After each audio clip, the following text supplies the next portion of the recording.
अब मैं deep analysis करके नहीं बता रहा हूँ, लेकिन मैंने ऑलरेडी इसका एनालिसिस कर लिया है। इसका सपोर्ट लाइन 200 रुपीज के पास है, इसलिए अगर अभी देखें तो हम इसमें इन्वेस्टमेंट कर सकते हैं, क्योंकि ये स्टॉक अभी अपने फेयर वैल्यू में चल रहा है।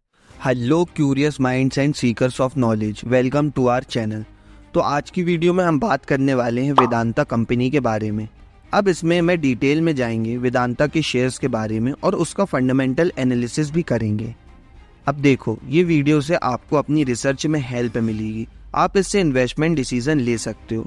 अब काफ़ी लोगों की एक बड़ी प्रॉब्लम ये है कि जब भी ये न्यूज़ आती है कि कोई कंपनी डिमर्ज हो रही है या फिर मर्ज हो रही है, तो ये सभी न्यूज़ पढ़कर काफ़ी इन्वेस्टर्स अपने पैसे बिना सोचे समझे उस शेयर में लगा देते हैं। अब एग्जांपल जियो फाइनेंस का ले लो, उस टाइम भी लोगों ने गलत इन्वेस्टमेंट डिसीजन लिया और अपने पैसे को लॉस किया, और अभी सेम सिचुएशन वैसी ही बनी है कि वेदांता डिमर्ज हो रही है।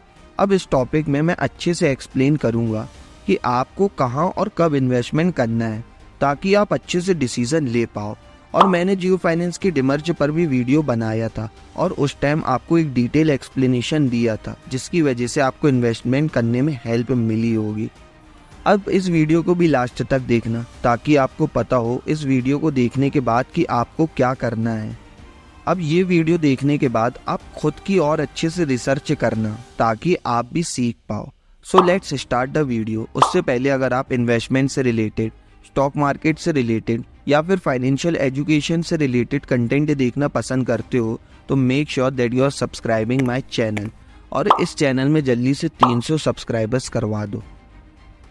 सो लेट्स स्टार्ट द वीडियो। अब वीडियो को कुछ पार्ट्स में डिवाइड कर देते हैं, जहां हम पहले पार्ट में बात करेंगे कि वेदांता कंपनी का क्या काम है। और हाल ही में ये न्यूज़ आई है कि वेदांता डिमर्ज होने वाली है कई सारी छोटी छोटी कंपनीज में, और उस डिमर्जर के बारे में भी हम बात करेंगे। और दूसरे पार्ट में हम ये जानेंगे कि हमें वेदांता में इन्वेस्ट करना चाहिए या नहीं, और इस स्टॉक का फ्यूचर देखेंगे और जानेंगे कि हमें क्यों इन्वेस्ट करना चाहिए या फिर क्यों इन्वेस्ट नहीं करना चाहिए। और लास्ट पार्ट में हम बात करेंगे कि अगर आपने ऑलरेडी इसमें इन्वेस्टमेंट किया हुआ है तो उसका क्या करना चाहिए, मतलब आपको होल्ड करना चाहिए या फिर सेल करके एग्जिट ले लेना चाहिए। सो let's start with first part कि वेदांता का क्या काम है और इसके डिमर्जर का क्या रीज़न है। सो वेदांता लिमिटेड एक डाइवर्सिफाइड नेचुरल रिसोर्सेज कंपनी है जो अलग अलग सेक्टर में काम करती है। ये कंपनी को अनिल अग्रवाल जी ने 1976 में बनाया था।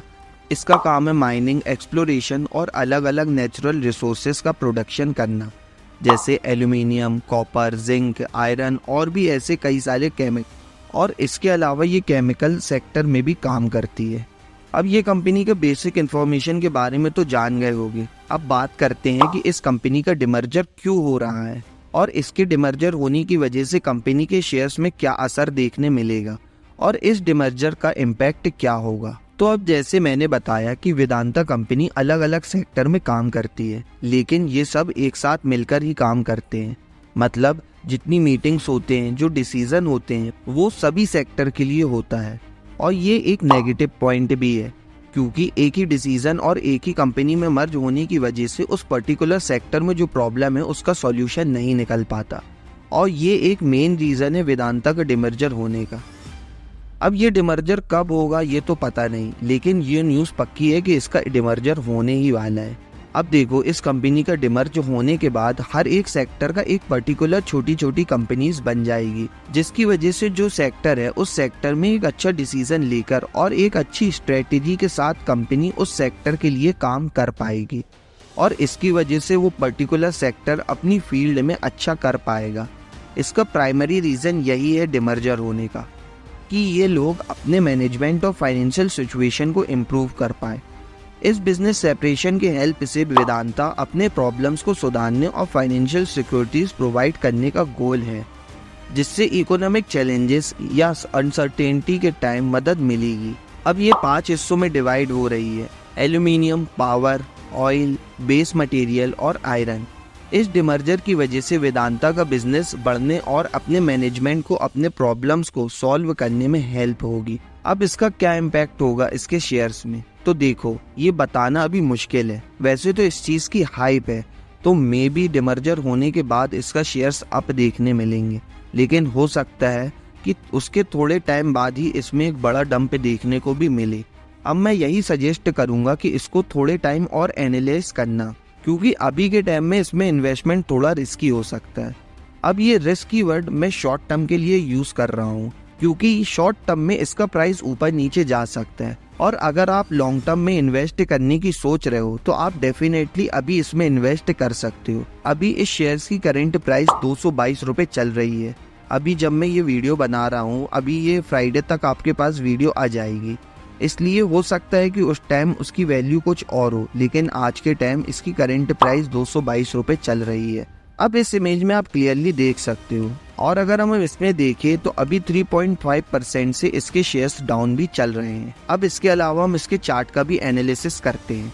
अब इस इमेज में आप इसका चार्ट देख सकते हो, तो यहाँ पे इसका सपोर्ट 200 रुपए में बना हुआ है। अब मैं डीप एनालिसिस करके नहीं बता रहा हूँ, लेकिन मैंने ऑलरेडी इसका एनालिसिस कर लिया है। इसका सपोर्ट लाइन 200 रुपीज के पास है, इसलिए अगर अभी देखें तो हम इसमें इन्वेस्टमेंट कर सकते हैं, क्योंकि ये स्टॉक अभी अपने फेयर वैल्यू में चल रहा है और ये इन्वेस्टमेंट लॉन्ग टर्म के लिए अच्छी रहेगी। तो अगर आप इसमें इन्वेस्टमेंट करने के लिए सोच रहे हो तो आप इसमें इन्वेस्टमेंट कर सकते हो, लेकिन आप इसमें सिर्फ इन्वेस्टमेंट लॉन्ग टर्म गोल सोचकर ही करना, क्योंकि अभी अगर थोड़े टाइम की बात करें तो हो सकता है कि शॉर्ट टर्म में आपको इसमें फिर से ड्रॉप देखने को मिले।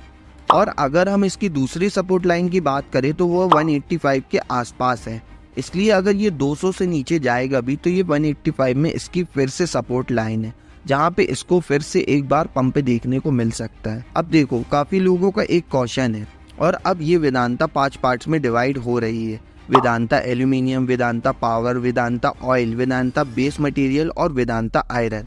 अब इसकी वजह से जिन लोगों को एक पर्टिकुलर सेक्शन में इन्वेस्ट करना है वो कर सकते हैं, और वहाँ उसके ज़्यादा रिटर्न्स भी पा सकते हैं। अब काफ़ी लोगों का एक क्वेश्चन है कि अगर उनके पास वेदांता का एक शेयर्स अभी है तो उसके एक शेयर्स की वैल्यू डिमर्ज होने के बाद क्या हो जाएगी। तो इसके अलग अलग पार्ट्स की जो वैल्यू है वो वैल्यू इन 222 रुपए से माइनस हो जाएगी। मतलब अगर वेदांता ऑयल की वैल्यू 60 रुपीज है तो ये डिमर्ज होने के बाद 222 में से 60 रुपीज अलग हो जाएंगे, और ऐसे ही दूसरे सेक्टर में भी होगा। लेकिन जिनके पास पहले से शेयर्स हैं उनको हर एक सेक्टर से एक एक शेयर्स दिया जाएगा, और जब वो सब एक शेयर मिलेगा तो उन सब की वैल्यू वापस से 222 रुपए हो जाएगी। इसलिए ये चीज़ को आप अच्छे से याद रखना, क्योंकि काफ़ी लोग इस चीज़ को लेकर कंफ्यूज हो रहे हैं। लोग ये सोच रहे हैं कि इसमें हमें फ्री शेयर्स मिलेंगे, लेकिन ऐसा नहीं है। आपके जो शेयर्स माइनस किए जाएंगे वही बाद में शेयर्स आपको मिलेंगे, जिसकी ओवरऑल वैल्यू जो उस टाइम चल रही होगी वही होगी। अब हम इसके मार्केट कैप की बात करें तो वो है 82,336 करोड़ रुपए का, और उसका अगर हाई की बात करें तो इसने अभी तक 341 रुपए का हाई बनाया है, और इसके ROE देखे तो वो भी ठीक ठाक है, जो कि है 20.4%। अब हम इसके प्रॉफिट्स की बात करें तो आप इस इमेज में क्लियरली देख सकते हो कि इसका प्रॉफिट ईयर बाय ईयर काफ़ी अच्छा जा रहा है। और अगर हम इसके फील्ड की बात करें तो ये सेकेंड नंबर में है, इससे पहले कोल इंडिया है। अब आप इस इमेज में क्लियरली देख सकते हो, और दोनों का ही मार्केट कैप भी देख सकते हो। तो 100 की एक बात यह है कि अगर आपको इसमें इन्वेस्टमेंट करना है तो लॉन्ग टर्म पर्सपेक्टिव से कर सकते हो। अभी इन्वेस्ट कर दो और 5 सालों के लिए भूल जाओ, लेकिन अगर आपको शॉर्ट टर्म इन्वेस्टमेंट करना है तो फिर थोड़ा रुक जाओ, क्योंकि अभी ये थोड़ा रिस्की हो सकता है। तो अब वीडियो के लास्ट पार्ट में आते हैं कि जिसने ये स्टॉक्स पहले से खरीद रखा है तो उनको अभी होल्ड करना चाहिए या फिर सेल कर देना चाहिए। उससे पहले अगर आप वीडियो इन्फॉर्मेटिव लगी हो तो make sure that you are subscribing my channel, और इस वीडियो को लाइक करो और ज़्यादा से ज़्यादा शेयर करो ताकि सब लोगों को इन्फॉर्मेशन मिल सके। तो अब बात करते हैं लोगों की जिनके पास ये स्टॉक पहले से हैं। अब देखो, अगर आपके पास इसके शेयर्स पहले से होंगे तो हो सकता है कि आप अभी लॉस में हो, और अगर इस वीडियो को पूरा देखा होगा तो ये समझ गए होगे कि इस शेयर्स में अभी पंप देखने को मिलेगा। अब हो सकता है कि ये पंप डिमर्जर के टाइम में भी देखने मिल सके, या फिर उस टाइम और डंप हो जाए। अब इसका तो पक्का नहीं है, लेकिन अगर लॉन्ग टर्म पे देखे तो इसमें पंप देखने को मिलेगा। इसलिए अभी अपनी इन्वेस्टमेंट को सिर्फ होल्ड करके रखो, और जब ये पंप हो जाए और आपका लॉस कवर हो जाएगा उसके बाद आपका खुद का फैसला होगा कि आपको इसमें और होल्ड करना है या फिर सेल कर देना है। लेकिन अभी सिर्फ मेरी बात मान लो और होल्ड करके रखो ताकि आपको लॉस ना हो। So conclusion of the video ये है कि मर्जर और डिमर्जर की न्यूज़ सुनकर इन्वेस्टमेंट मत किया करो। इसके अलावा भी 100 चीजें होती हैं देखने के लिए जिससे ये पता चलता है कि इन्वेस्टमेंट करना चाहिए या नहीं। अब इस वीडियो को देखने के बाद आपको हेल्प तो मिली होगी, इसलिए इस वीडियो को यहीं खत्म करते हैं और हो सके तो इस वीडियो को लाइक करके चैनल को सब्सक्राइब कर देना और कमेंट्स में बताना कि वीडियो कैसी है। So bye bye and have a great life.